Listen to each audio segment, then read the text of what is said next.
ધર્મલોક આધ્યાત્મિક મંચ પર આપ સૌ સ્નેહી દર્શકોનું હાર્દિક સ્વાગત છે।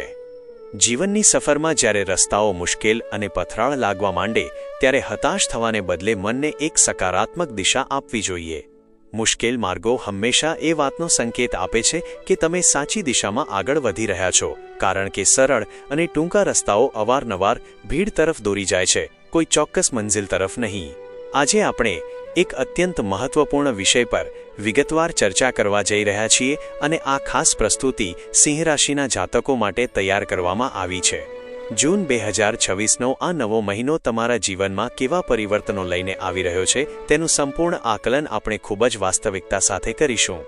ગ્રહોની ચાલ અને બ્રહ્માંડની ઉર્જા આ સમયે સિંહ રાશિના લોકો માટે એક નવો વળાંક લઈને આવી રહી છે।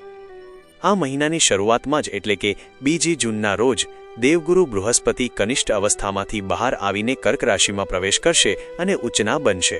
તેમની સાથે અન્ય મુખ્ય ગ્રહો જેવા કે સૂર્ય, મંગળ, બુધ અને શુક્ર પણ પોતાની સ્થિતિ બદલી રહ્યા છે। આ બધા મોટા ફેરફારો તમારા સ્વાસ્થ્ય, શિક્ષણ, પ્રેમ સંબંધ, વૈવાહિક જીવન, ભાગ્ય અને વ્યવસાય પર કેવી અસર કરશે તેને કોઈપણ પ્રકારની અતિશયોક્તિ વિના તદ્દન સાચી અને વ્યવહારિક દ્રષ્ટિએ સમજીએ। આ વિશ્લેષણ ચંદ્ર રાશિ પર આધારિત છે, જે તમને રોજિંદા જીવનના નિર્ણયો લેવામાં મદદરૂપ સાબિત થશે।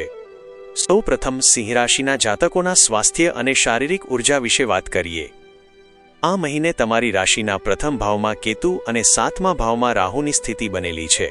તેની સાથે 8મા ભાવમાં શનિ મહારાજ બિરાજમાન છે, જેના કારણે શનિની ઢૈયાની અસર વર્તાઈ રહી છે। રાશિના સ્વામી સૂર્યદેવ 10મા અને 11મા ભાવની યાત્રા કરશે, જે તમારી રોગપ્રતિકારક શક્તિને મજબૂત રાખવામાં મદદ કરશે। જો કે શનિની દ્રષ્ટિ બીજા ભાવ પર હોવાથી અને આસપાસના ગ્રહોની પ્રતિકૂળતાને કારણે સ્વાસ્થ્યમાં કેટલીક નાની મોટી અગવડતાઓ આવી શકે છે। આ કોઈ ગંભીર બીમારીનો સંકેત નથી કે જેના માટે તમારે વારંવાર ચિકિત્સક પાસે દોડવું પડે, પરંતુ શરીર પ્રત્યે થોડી કાળજી રાખવી જરૂરી બનશે। જેમ કે અચાનક દાંતમાં દુખાવો થવો, ગળામાં સામાન્ય ચેપ લાગવો અથવા કોઈ વસ્તુની એલર્જી થવી। આ સિવાય ખાનપાનની અનિયમિતતાને કારણે પેટમાં એસિડિટી થવી કે પાચનતંત્ર બગડવું જેવી સમસ્યાઓ થઈ શકે છે। ખાસ કરીને જ્યારે તમે કોઈ સામાજિક પ્રસંગ કે લગ્ન સમારોહમાં બહારનું ભોજન લો ત્યારે સંયમ રાખવો જરૂરી છે। ક્યારેક ખભામાં થોડું જડતા કે દુખાવો અનુભવાય તો નવાઈ નહીં।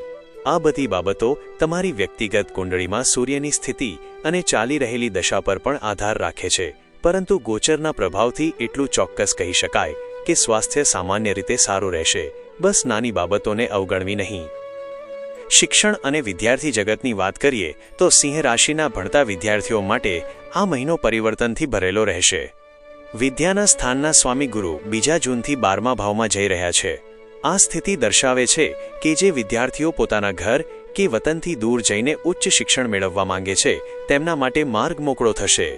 જો તમે કોઈ નવી શૈક્ષણિક સંસ્થા, વિદેશની યુનિવર્સિટી કે અન્ય કોઈ રાજ્યમાં જઈને અભ્યાસ કરવાનું વિચારી રહ્યા છો તો આ સમયગાળો ઘણો સાનુકૂળ રહેશે।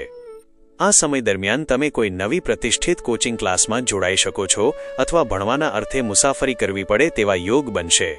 નવા લોકો સાથે મુલાકાત અને જ્ઞાનનું આદાન પ્રદાન તમારા બૌદ્ધિક વિકાસમાં વધારો કરશે।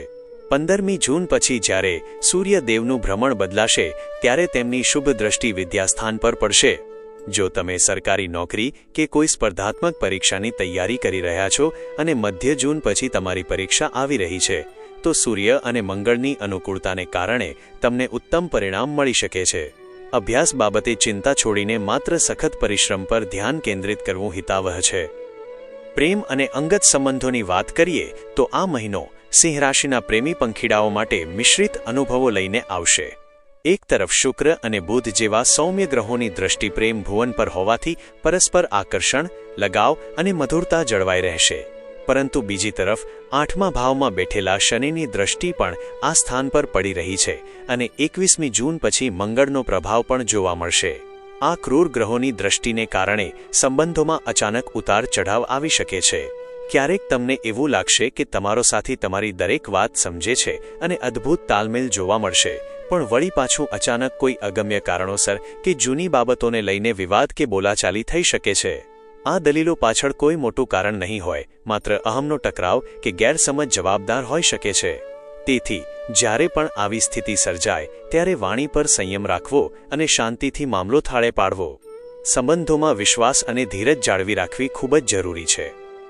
પરિવાર અને વૈવાહિક જીવનની દૃષ્ટિએ જોઈએ તો 7મા ભાવમાં રાહુની ઉપસ્થિતિ અને આ ભાવના સ્વામીનું 8મા ભાવમાં જવું એ દર્શાવે છે કે તમારે તમારા જીવનસાથીના સ્વાસ્થ્ય અને તેમની માનસિક સ્થિતિ પ્રત્યે સંવેદનશીલ રહેવું પડશે.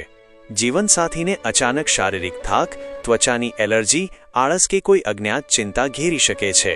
તેમના પર કામનું કે પારિવારિક જવાબદારીઓનું ભારણ વધવાને કારણે તેઓ થોડા ચીડચીડા બની શકે છે.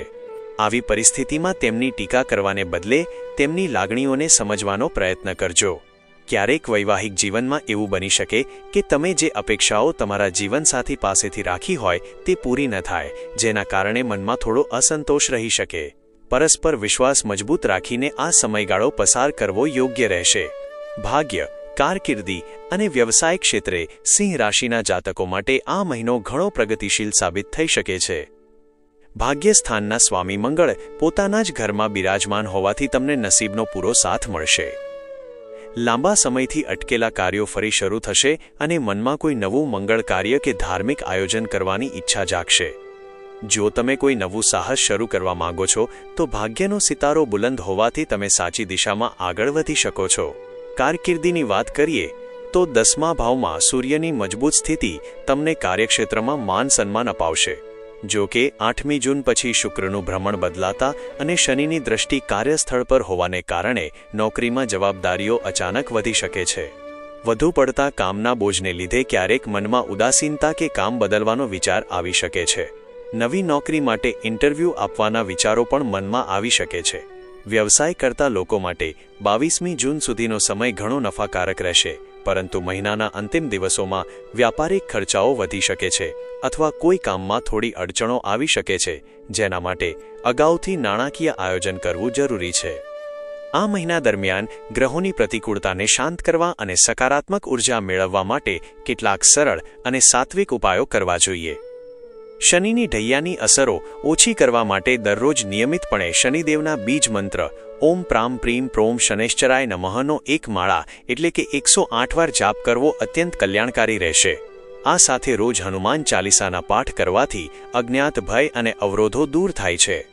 આત્મવિશ્વાસ અને સ્વાસ્થ્યની પ્રાપ્તિ માટે દરરોજ સવારે ઉગતા સૂર્યનારાયણને તાંબાના પાત્રમાંથી જળ અર્પણ કરવું અને સૂર્ય મંત્ર ઓમ હ્રીમ હ્રીમ સૂર્યાય નમઃનો જાપ કરવો. ભગવાન શિવની આરાધના કરવી અથવા રોજ શિવલિંગ પર જળ ચડાવવાથી માનસિક શાંતિ મળશે અને જીવનના તમામ કષ્ટોનો નાશ થશે. આશા છે કે આ વિસ્તૃત માહિતી તમને જીવનની સાચી દિશા નક્કી કરવામાં મદદરૂપ નીવડશે. જો આ પ્રસ્તુતિ આપને ગમી હોય તો તેને લાઇક કરજો અને સગા સંબંધીઓ સાથે શેર કરજો. આવી જ જ્ઞાનવર્ધક વાતો જાણવા માટે અમારી સાથે સતત જોડાયેલા રહો. હર હર મહાદેવ.